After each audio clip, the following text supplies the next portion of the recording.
Hello hi जय जगन्नाथ समस्त को आशा कर समस्ते भले थे। Welcome to my another blog. तो आज थी सुदशा व्रत खासकर जानते हैं न्यूली मैरिड मान यहाँ फर्स्ट व्रत मोर भी थिला।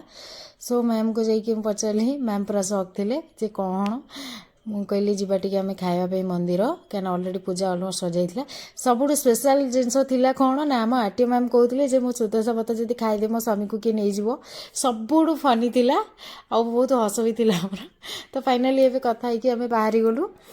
तो मैम करो मोर आरटीओ मैम करो तो मंदिर रे आसी फाइनाली पहुँची गलु देखु आम आरटीओ मैम को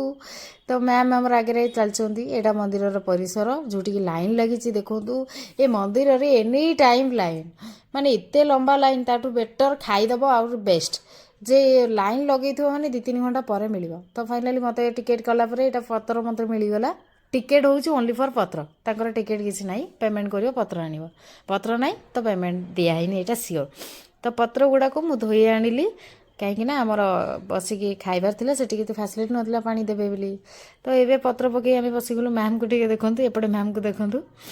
तो पत्र धरिकी बसी पड़ू जे आमको खाइबाक दियो आरंभ हो गला स्टार्ट देखंतु सब आइटम अच्छी बहुत सारा आइटम यहाँ पत्र रे आपको देखेबी यहाँ देखंतु 3-4टा आइटम थिला भात डाली एमती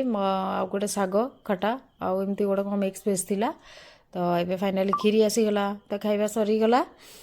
तो ये फाइनाली आम हाथ धुआ धुई करके मंदिर परिसर टिके बुलवा लगी मुह को टिके देखीदेली चकाचक अच्छी कि नहीं तो फाइनाली एवं आम बाहरलु कहीं आमको जल्दी बाहर थिला ऑलरेडी लेट है तो मैम कहते 3 जन जाक नहीं जापर कि नहीं तो मैम थोड़ी ना जानते मुझे नहीं पारि कि नहीं तो मोर यहाँ अभ्यास अच्छी मुझे पारि किंतु तांको डर लगुला मो पचर बसवाई क्या सी देखी केवे भी देखी नथिले जे मु